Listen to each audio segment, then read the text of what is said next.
네, 생명존중, 14번째 강의, 마지막 강의죠. 예, 2교시, 2차 시 진행하도록 하겠습니다. 우리가 조금 전에 이 자살률 1위라고 하는 그러한 오명을 우리나라가 이제 지금 10수년 동안 지속해서 가지고 있다고 말씀을 드렸고, 그렇다면 우리나라의 자살률이 어떻게 나타나는지, 또 그 원인이 무엇인지, 또 그 중에서 특히 청소년을 포함해서 젊은 층들의 그 사망 원인으로서 1위가 자살, 즉 고의적 자해라고 하는 그런 사실에 여러분들도 놀랐을 테고 또 저 역시 놀라지 않을 수가 없습니다.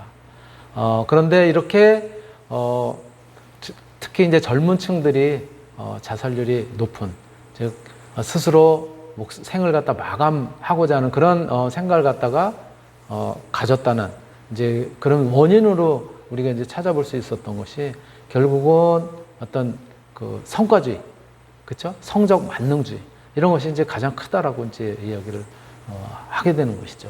그리고 또 뭐 어떤 직업과 관련된 실업률도 굉장히 높잖아요. 그러한 부분이라든가 중장년층의 어떤 그 의도하지 않았었던, 즉 갑자기 다가오는 퇴직이라든가 이런 것들, 그리고 마지막으로 이제 또 질병을 고통받고 있는 그런 사람들, 이런 것들이 복합적으로 이제 이야기를 갖다 이제 하고 있고요. 바로 그러한 이제 이야기를 갖다 이제 들어봤는데, 그렇다면은 우리가 이 자살률을 낮추기 위해서 또 매스컴에서 이제 어떻게 또 해야 되는지 뭐 그런 얘기도 이제 했었어요. 그래서 자살을 갖다 막는 가장 확실한 방법이 매스컴 역할이다라고 하는 영상까지 이제 조금 전에 봤는데요. 우리 정부는 그러면 정부 차원에서 어떠한 노력을 갖다가 이제 하고 있는지, 그거 같이 한번 영상 보시겠습니다. 우리나라는 하루 평균 30명 이상이 스스로 생을 마감하면서 OECD 국가 가운데 자살률 1위라는 오명을 벗지 못하고 있습니다. 정부가 오는 2022년까지 자살률을 20% 이상 낮춘다는 목표로 예방 계획을 확정했습니다. 최하영 기자가 보도합니다. 강명수 씨의 어머니는 37년 전 스스로 생을 마감했습니다. 긴 세월이 흘렀지만 그때를 떠올리면 여전히 가슴이 아픕니다. 어머니는 우울증을 너무 오래 앓다가 돌아가셔서 어쩌면 저는 굉장히 좀 안도감이 더 들었다고 생각이 들어요. 그렇지만 그 이후에 굉장한 충격과 그다음에 너무 슬프고 고통스럽고, 우리나라에선 지난 2016년에만 13,000여 명이 스스로 목숨을 끊었습니다. 하루 평균 36명 꼴입니다. 인구 10만 명당 자살률은 25.6명으로 13년째 자살률 1위라는 오명을 쓰고 있습니다. 이런 문제를 해결하기 위해 정부가 본격적으로 나섰습니다. 자살의 심층적인 원인을 파악하여 실효성 있는 대책을 수립하기 위해 경찰청 수사 기록을 활용하여 지난 5년간 발생한 자살자 7만 명에 대한 전수조사를 실시하겠습니다. 또 40에서 50대가 극단적인 선택을 많이 하는 만큼 현재 40세와 66세에서 하는 우울증 검진은 40대부터 70대까지 10년마다 시행해 자살 고위험군을 찾기로 했습니다. 부채나 파산으로 인한 위기 대상자에겐 적절한 금융 상담과 복지 서비스를 지원해 자살 위험 요인을 없앤다는 계획입니다. 이를 통해 오는 2022년까지 인구 10만 명당 자살률을 17명까지 줄이는 게 목표입니다. 정부는 자살 위험이 큰 유가족에게도 심리 상담과 치료 지원을 제공할 방침입니다. YTN 최하영입니다.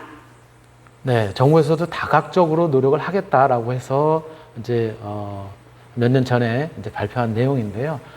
그 내용은 이렇게 우리가 이제 살펴볼 수가 있습니다. 이를테면 빈곤이라든가 실패, 고립, 질병에 의한 다양한 그런 원인에 의한 자살 생각을 갖다 이제 가졌을 때 어떠한 그런 이제 군들이 그런 생각들을 갖다 가지게 되는지 자살 고위험군을 갖다가 이제 발굴을 하고 즉 찾아내겠다는 거죠. 그래서 경우에 따라서는 사회 보장 서비스를 갖다 강화를 시키고 또 우울증이라든가 정신적인 문제라면은 그걸 갖다 치료하는 그런 역량을 갖다 이제 높여서 그래서 자살을 갖다 좀 방지하도록 할 테고, 또 자살을 실질적으로 계획에 이제 이르게 하는 그런 사람들을 대상으로 하기 위해서는 위험군에 대해서 빈틈없는 지원 체계 구축을 하고, 또 지역사회 정신건강 서비스 접근을 갖다가 좀 더 이제 편하도록 또 강화시키고요. 자살 수단을 갖다가 차단하고자 하는, 자살을 많이 하는 곳이라든가 이런 데는 어떤 공감할 수 있는 그런 형태를 갖다가 우리가 또 그 사람들을 이해할 수 있는 그런 마음을 움직일 수 있는 그런 형태로 우리가 조금 더 분위기도 환경도 이제 바꾸고 뭐 그런다는 거죠. 그리고 실질적으로 자살을 시도했던 사람이라든가 또는 이제 미수에 그친 그런 사람들의 경우에는 사후 관리를 갖다가 이제 한다는 측면에서 자살 유가족을 갖다 지원을 한다라든가, 또는 유명인의 자살 사건과 관련해서 대응 체계를 아까도 말씀드렸던 것처럼 조금 어떤 매스컴도 주의를 해야 되고, 또 그로 인해서 이제 그 파생이 되는 그런 파급 효과 이런 것들을 줄이기 위한 노력들, 이런 다각적인 노력들이 필요하겠다라고 하는 이제 그런 부분을 각 그 요소별 개입을 이제 적극적으로 하면서 자살을 갖다 줄이겠다라고 하는 이제 그런 그 계획을 갖다 이제 밝힌 바가 있고요. 또 특히 이제 젊은층 청소년을 포함해서 이런 이제 성적 지상주의 이런 걸로 인해 가지고 굉장히 스트레스라든가 또는 고통이라든가 이런 것들 많이 받고 그러잖아요. 그런 요소를 갖다가 우리가 어떻게 해결할 수 있을지, 또 어떠한 공감을 갖다가 가질 수 있는지. 지금 이제 다음에 보실 영상은요, 실질적으로 어떤 이제 성적을 비관해 가지고 그래가지고 그냥 자살을 하고자 하는 그런 생각을 가졌던 한 학생의 이야기를 갖다가 한번 들어봄으로써 우리가 그래도 삶이라는 것은 어떤 의미 있는 그런 일이고, 또 생명이라는 것이 굉장히 소중하다라고 하는 그런 이야기를 같이 한번 들어보도록 하겠습니다.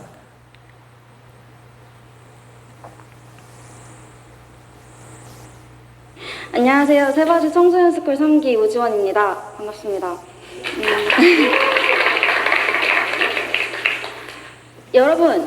여러분은 잘 살고 계신가요? 되게 당황하셨죠? 다짜고짜 나와서 막 잘 살고 있냐고 질문하고. 여러분, 잘 산다는 게 뭘까요? 돈이 많다는 거? 아니면 뭐 얼굴이 예뻐서 인기가 많다는 거? 그럼 다시 한번 질문을 드리겠습니다. 여러분은 일말의 후회도, 외로움도, 뭔가 우울감도 없이 행복하게 잘 살고 계신가요? 저는 솔직히 당당하게 이 질문에 예스라고 대답할 수 없어요.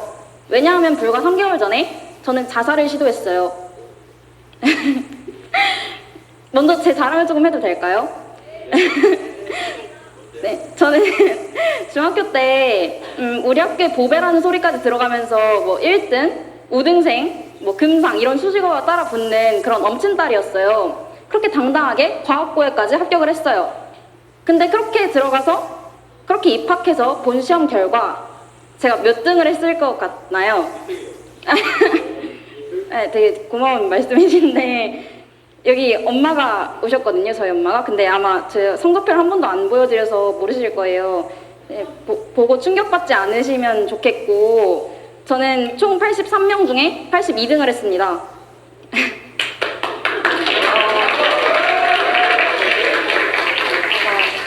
저 그때 성적표 받고 너무 당황스러웠어요. 맨날 제 뒤에는 수백 명이 있었거든요. 근데 갑자기 딱 한 명밖에 안 나온 거예요. 진짜 얼마나 당황스러웠겠어요. 근데 그때 진짜 너무 심하게 좌절을 해서 막 극심한 우울증에 시달렸습니다.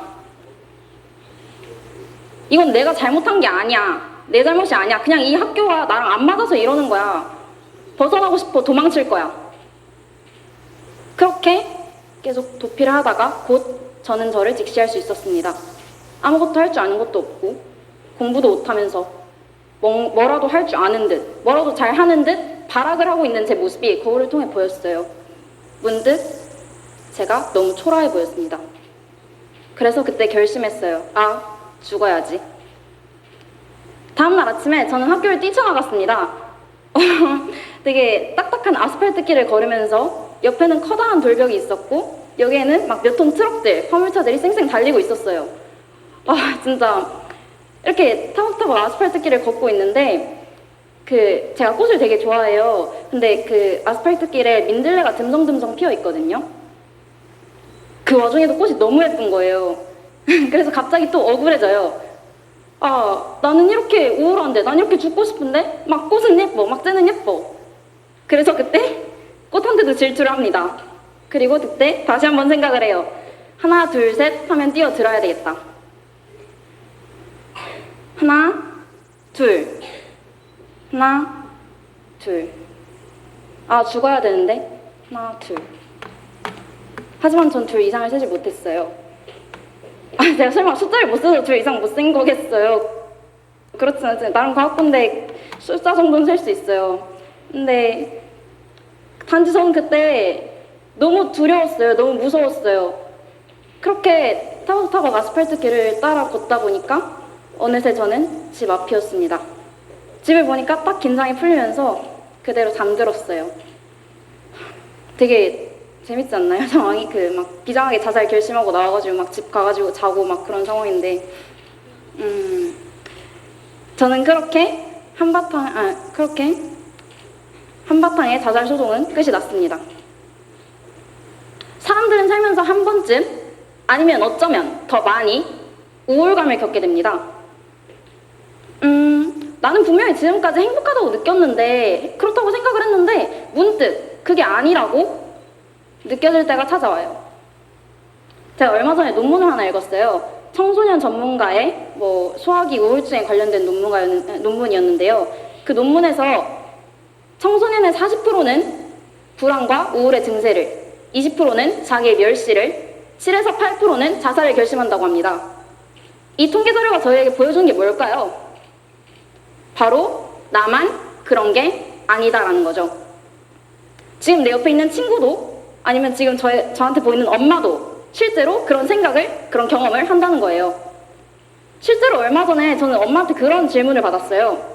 엄마를 인터뷰해오는 그런 과제가 있었는데 엄마가 인터뷰를 하면서 이제 인터뷰 질문들이 다 자기 인생에 대해서 돌아봐야 되는 과제들이었거든요. 그래서 엄마가 인터뷰를 하다가 갑자기 문득 저한테 그런 질문을 하시는 거예요. 지원아, 엄마가 잘 살아온 걸까? 아, 저 그때 너무 당황스러워가지고 뭐 그렇겠지 하고 얼버무리긴 했는데 저는 그때 엄마의 표정에서, 엄마의 굳게 닫은 입술과 엄마의 눈에서 후회감과 외로움과 그리고 3개월 전에 제 표정을 볼 수 있었습니다. 그때 보던 엄마는 아빠의 아내로서의 엄마도 아니었고 저 언니의 엄마로서의 엄마도 아니었어요. 제 롤모델이자 원더우먼인 엄마도 아니었습니다. 그때는 엄마 자신으로서의 엄마였습니다. 엄마가 그때 한없이 작아 보였어요. 약해 보였어요. 그리고 문득 엄마가 초라해 보였습니다. 이런 초라함의 이유에는 여러 가지 것들이 있을 거예요. 주변 사람들은, 나를 제외한 주변 사람들은 막 다 잘 나가서 부럽다든지, 아니면 현재의 내 모습이 과거의 나의 희망과는 달라서 서럽다든지, 주변 사람들의 기대에 부응하지 못할 것 같아 두렵다든지, 그런 많은 감정들을 느끼게 됩니다. 저는 자살을 시도하고 일주일 동안의 휴식기를 가졌어요. 학원, 과외, 취미활동 올 스탑하고 저만의 시간을 가졌습니다. 평소에 가지지 못했던 꿀같은 휴식 시간을 가지고 너무나도 좋아하는 꽃을 보러 다니고 동물한테 먹이를 주러 다니기도 하고, 그런 일주일간의 휴식기를 가지면서 이제 저만의 소소한 장점들을 써내려가기 시작해요. 이를테면 그런 거 있잖아요. 반찬 한 가지만 있어도 밥을 한 달 동안 꾸준히 먹을 수 있다, 이런 되게 유쾌하지만 사소한 장점들 있죠. 근데 그런 걸 차례 써내려가다 보니까 딱 깨달은 게 있었어요. 내가 생각보다 꽤나 쓸모있는 사람이었구나. 저는 그렇게 일주일간의 휴식기를 가지고 극복을 해내게 됩니다.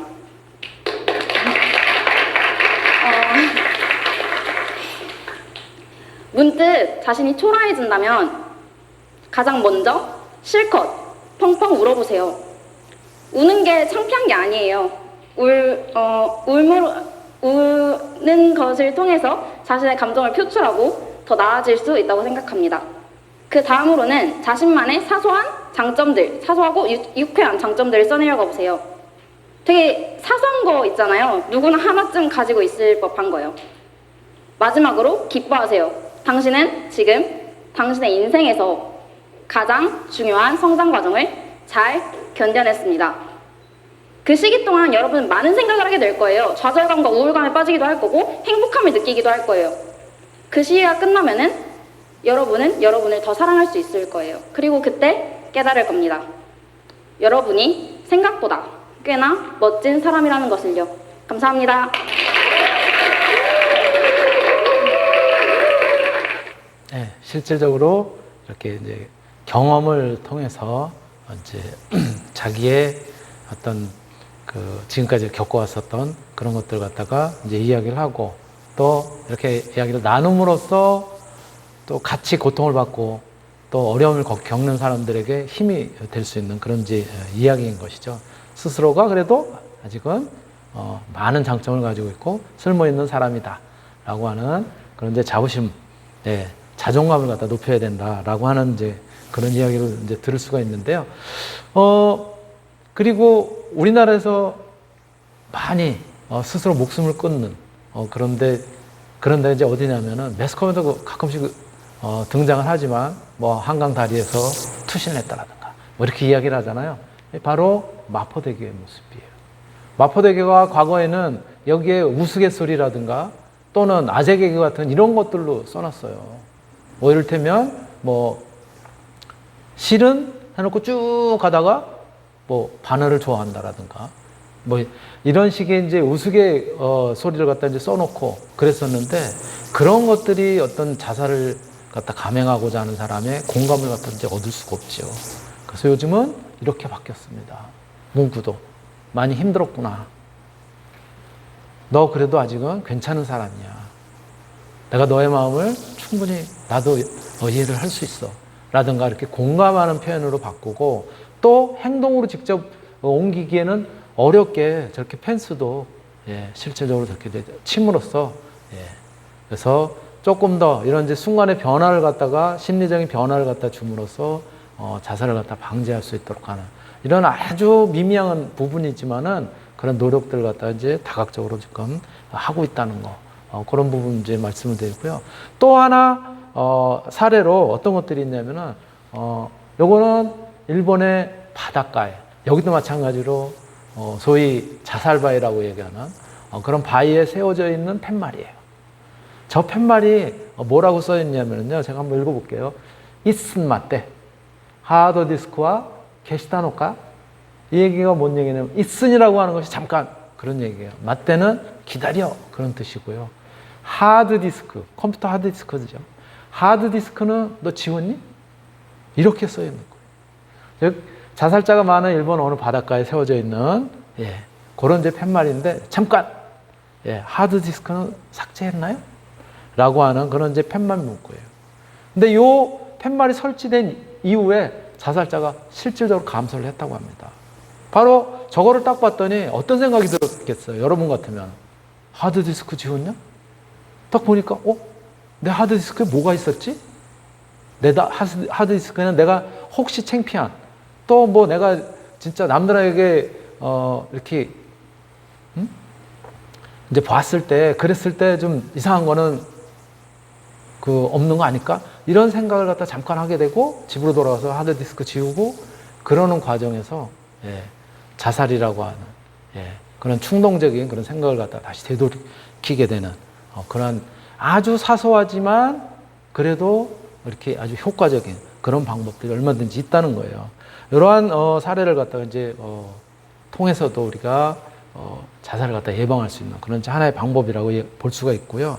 또 하나는 자살하면 모든 고통이 끝나고 모든 문제들이 뭐 예를 들어서 질병의 문제라든가 또는 어떤 정신적인 고통 이런 것들이 다 해결된다라고 생각을 할 수가 있는데 그 과정도 굉장히 힘들다는 거죠.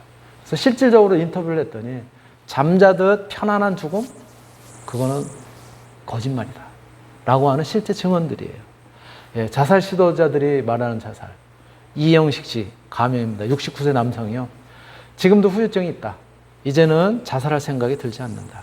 나 같은 행동을 절대로 하지 말기를 바란다. 라고 증언을 하고 있고요. 56세 여성은 김정란 씨라고 이제 가명으로 표현이 되어 있는데, 병원에서 눈을 떠보니 굉장히 고통스러웠다. 평화롭게 잠잘 듯이 그렇게 끝날 줄 알았는데 사실은 그게 아니더라. 라고 하는 이제 증언을 하고 있고요. 또 이제 젊은 여성이지만 25세, 예, 뭐 김지연이라고 하는 이제 가명으로 이분은 생각보다 자살하는 것은 쉽지 않다. 예, 고통이 없이 죽는다고 사람들이 이야기하지만 정말 힘들더라. 예, 물론 이제 자살을 감행을 했지만 다시 이제 자기 삶으로 돌아온 사람들의 증언들이에요. 그 과정들에 대해서 순수하게 증언하고 있는 거고요. 예, 우리가 정신적인 고통, 또 눈앞에 여러 가지 삶이라는 것이 고통스러운 일들이 많잖아요.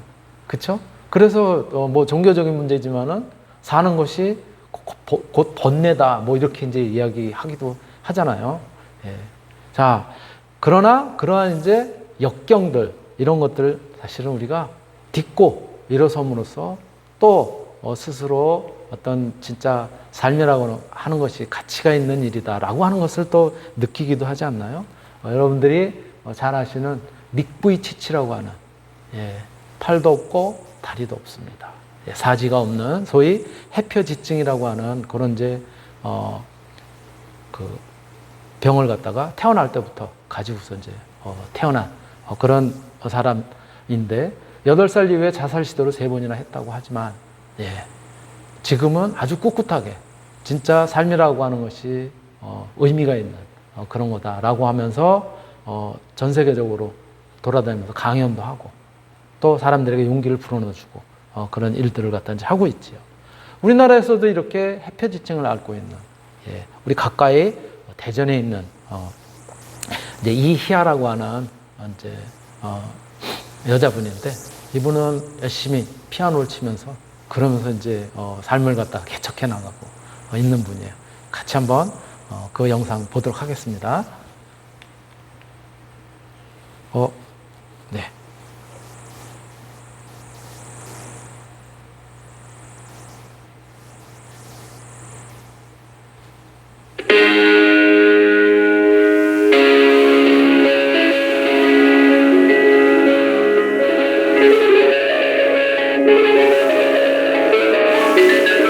Vibrant piano sounds. When watching Hia playing the piano, it is hard to believe she can play even though we can see it. How does she play the piano?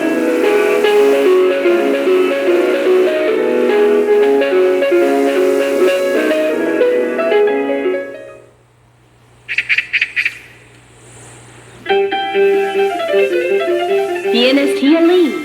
Hia has a physical disadvantage when it comes to playing the piano. Hia has phocomelia, a congenital birth defect in which the upper portion of a limb is absent or poorly developed, so that the hand or foot attaches to the body by a short, flipper-like stump. When Hia was born, she only had 2 fingers on each of her hands. Even her legs were only normal up to her knees. At the bottom of her legs, she had thin toes attached, however, that had to be amputated when she was 3 years old. She now walks with her knees.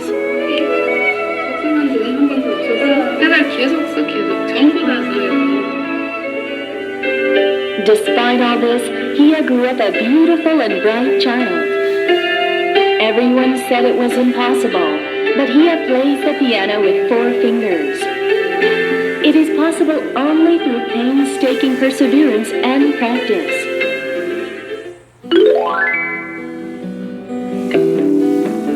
Levels of dedication and practice that we cannot even conceive. A great pianist who overcame her shortcomings by effort and endurance.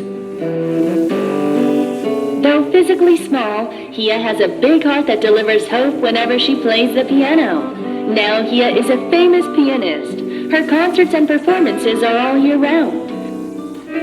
If anyone wants to hear Hia play, she will run there. 4-fingered pianist Hia, a pianist who made the impossible possible. Hia continues to deliver hope through her performance for those who are distressed and down.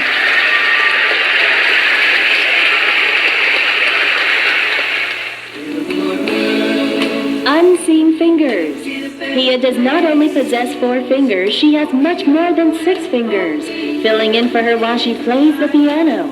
She is the most brilliant pianist in the world. The fingers that cannot be seen are used through Hia to deliver hope and courage to all people around the world who are struggling and alone. We believe that through every single note, there will be life flowing from those notes, and that breath of life will be delivered to those who are dying and lost. We hope that Hia's music will bring hope and brightness to all.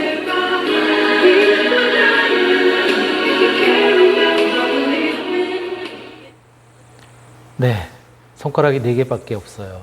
해표지층을 마찬가지로 앓고 그 다음에 이제 다리도 무릎 이하는 없습니다. 그럼에도 불구하고 역경을 딛고 그리고 삶을 갖다 개척하는 그런 이제 모습인 것이죠. 우리가 살아가는 과정에는 굉장히 고통스러운 일, 여러 가지 또 어려운 일들도 있을 수 있지만은 그것을 딛고 일어섬으로써 더 의미 있는 그런 이제 삶을 살 수 있는 그러한 이제 모습을 보여준 그런 영상이 아닌가 생각이 되고요. 여러분들 잘 아시는 브리튼스 갓 탤런트라고 하는 데서 우승을 한, 그 폴 포츠라고 하는 친구의 경우에도 이 휴대폰을 팔면서 근근히 생활을 갖다 이어가다가 희망을 놓지 않고, 브리튼스 갓 탤런트에 출연을 해서 그것은 이제 우승을 하게 되죠. 그 영상 같이 한번 또 보실게요. But for the next contestant, the world of showbiz seems a million miles away. It's Paul, a mobile phone salesman from South Wales. By day, I sell mobile phones. My dream is to spend my life doing what I feel that I was born to do. Paul, what are you here for today, Paul? To sing opera. I've always wanted to sing as a career. Confidence has always been sort of like a difficult thing for me. I've always found it a little bit difficult to be completely confident in myself. Okay, ready when you are.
So you work at Car Phone Warehouse, and you did that. I wasn't expecting that. No, neither was I. This was a complete breath of fresh air.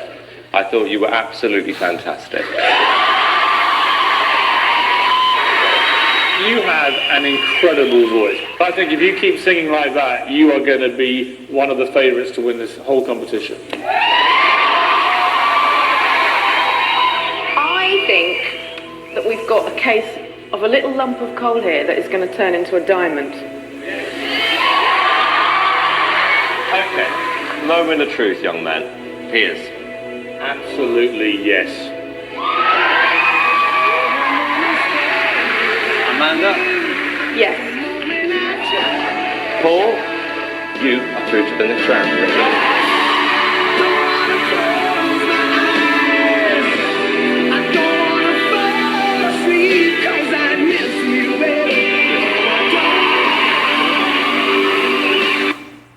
네, 여러분들이 보셨던 브리튼스 갓 탤런트에서 우승을 한 폴 포츠의 이야기인데요.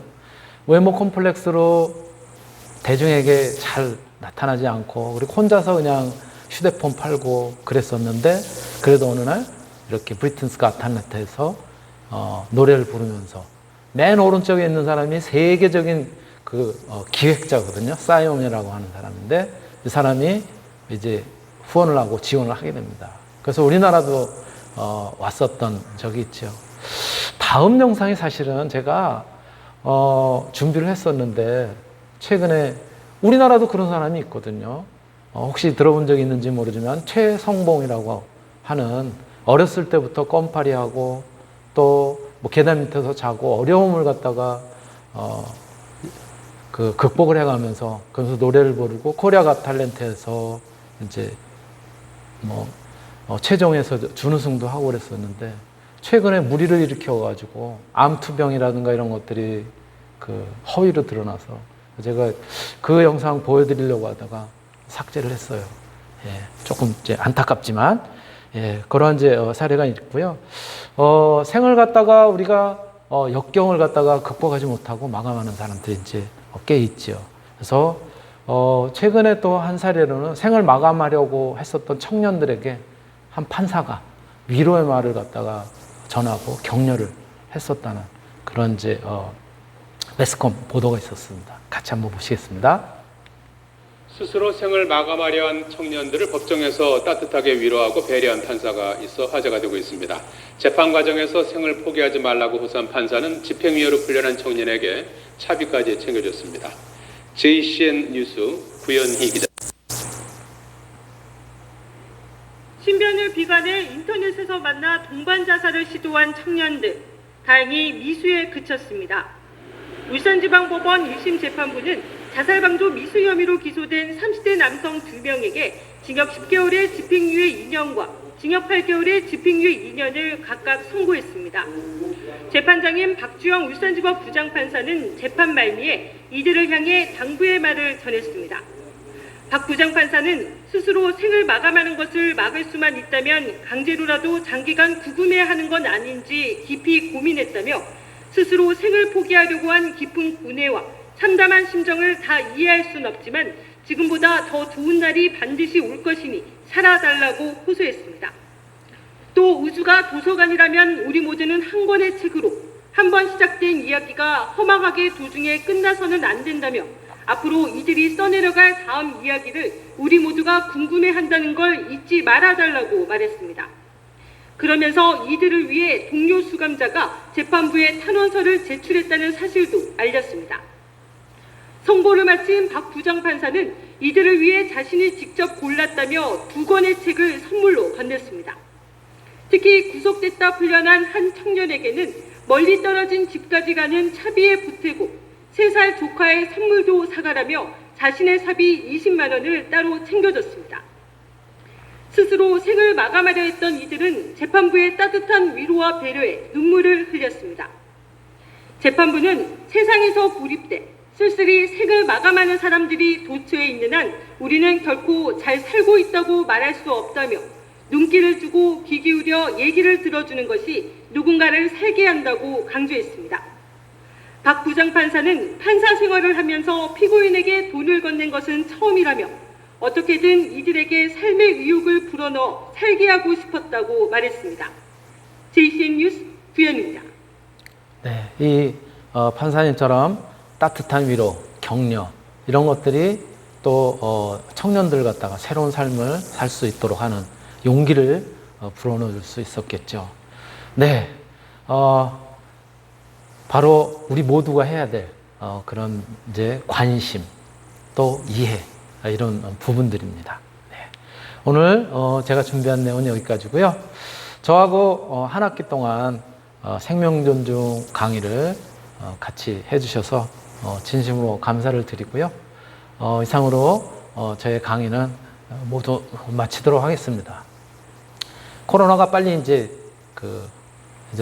없어지고 우리 내년에는 강의실에서 만날 수 있게 되기를 희망합니다. 네, 모두 마치겠습니다.